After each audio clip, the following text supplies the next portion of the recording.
आप सभी का आज के सेशन में बहुत बहुत स्वागत है। और जो लोग नए हैं उनको मैं सूचित करना चाहूँगा कि इस सीरीज़ का बस एक मकसद है ऑप्शन को सेलेक्ट करना। और ऑप्शन किस तरह से सेलेक्ट होंगे इसके लिए हमारी कुछ बेसिक अंडरस्टैंडिंग काम करती है। और आए हुए क्वेश्चन में जो लूप होल्स होते हैं, कमज़ोर कड़ियाँ होती हैं, हम लोग उसका फ़ायदा उठाते हैं और साथ साथ ऑप्शन को भी बेहतरीन तरीके से यूटिलाइज करके सही ऑप्शन को सेलेक्ट करने का हम लोग प्रयास करते हैं। तो मैं आपसे आग्रह करूंगा कि जैसे ही ये प्रश्न आपके सामने रिप्रेजेंट हो रहा है, पहले आप इसको खुद से सॉल्व करें, फिर डिस्कशन को आगे बढ़ाएं। तो मैं उम्मीद करता हूं कि आप ऐसा किए होंगे। चलिए बढ़ते हैं। क्या कह रहा है प्रश्न, देखते हैं। कहा है कि किसी समांतर श्रेणी का, ये ध्यान में रखना है, ये किसी भी समांतर श्रेणी की बात कर रहा है। इसका मतलब कि यहाँ पे कोई बाउंडेशन नहीं है, बस समांतर श्रेणी होना चाहिए। का एमवा पद, एमवा पद, एमवा का मतलब है एक कोई जनरल पद। पद क्या है? एन है। एन मतलब कोई भी वैल्यू है। फिर कह रहा है कि एनवा पद, ये भी जनरल टर्म है। क्या है? एम है। एम भी कोई वैल्यू है। तो तब हमसे पूछ रहा है कि इसका आरवा पद क्या होगा। आरवा पद भी जनरल टर्म है। बस ध्यान रखना है कि ये समांतर श्रेणी में है। और जब आप ऑप्शन में आते हैं तो ऑप्शन में भी आपको एम, एन और आर मिलते हैं, और प्रश्न में भी एम, एन, आर है। तो क्यों ना हम इस एम, एन, आर को नंबर के रूप में कन्वर्ट कर लें। और कन्वर्ट करते वक्त बस एक ही चीज़ का ध्यान रखना है कि यहाँ पे कंडीशन का कोई वायलेशन नहीं होना चाहिए। तो m का मतलब यदि हम मान ले 1 है, n का मतलब m का मान क्या मान ले? 1। ठीक है, 1वां पद हो जाएगा। n का वैल्यू मान लेते हैं 2, डिफरेंट मान लेते हैं। n का वैल्यू 2। तो जब n का वैल्यू 2 हो गया तो यहाँ पे 2वां पद क्या हो जाएगा? 1 हो जाएगा। ठीक है। और r की वैल्यू अपन मान लेते हैं 3। r की वैल्यू क्या मान लेते हैं? 3। तीसरा पद, तो हमको क्या पता करना है? अब तीसरा पद पता करना है। ठीक। तो जब आप ऐसा मानते हैं तो देखते हैं कि श्रेणी कैसी बनती है।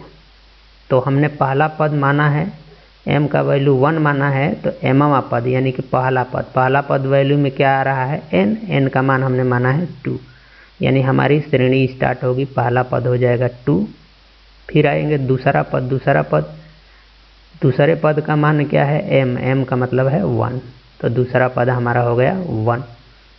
अब हमको तीसरा पद लिखना है, क्योंकि तीसरा पद ही हमें प्राप्त करना है। तो देखना है कि तीसरा पद अपना क्या हो रहा है।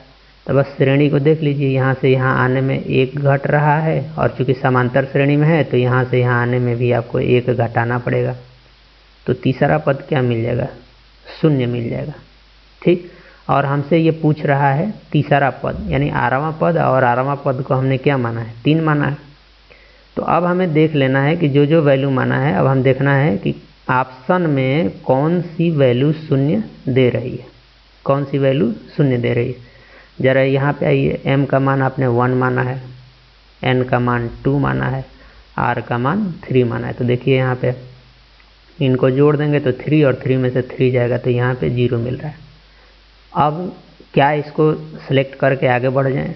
नहीं। जब ऑप्शन चेक कर रहे होते हैं तो कुछ समय के लिए आप इसको होल्ड पे रखेंगे। क्या पता कोई और 0 दे रहा हो, नहीं देगा तब तो इसका सही होना इसकी मजबूरी हो जाएगी। आइए यहाँ पे ज़रा आ जाइए। यहाँ पे जब आप आते हैं तो आप ये 1 है और ये -2 है और ये आपका 3 है। तो यहाँ 0 तो नहीं आने वाला है, क्योंकि ये 4, तो यहाँ 0 नहीं आ रहा है, तो ये ऑप्शन नहीं होगा। यहाँ आएंगे तो ये तो निगेटिव में वैल्यू आ जाएगी, क्योंकि यही सिर्फ पॉजिटिव है और ये दोनों बड़े हैं और खुद में भी क्या है? ये निगेटिव है, तो ये वैल्यू भी नहीं होगी। यहाँ जब आएंगे तो ये तो तीनों पॉजिटिव हैं, तो तीनों में से कोई नहीं होगा, तो यह ऑप्शन भी क्या हो जाएगा? रॉन्ग हो जाएगा। तो इसका सही होना इसकी क्या है? मजबूरी है। तो ये वाला अपना ऑप्शन क्या हो जाएगा? सही हो जाएगा। ठीक। तो मैं उम्मीद करता हूँ कि ये डिस्कशन आपको अच्छा लगा होगा, और मेरे साथ अब तक बने रहने के लिए आप सभी को बहुत बहुत धन्यवाद। मिलते हैं फिर किसी अगले सेशन में। तब तक के लिए आप सभी को बहुत बहुत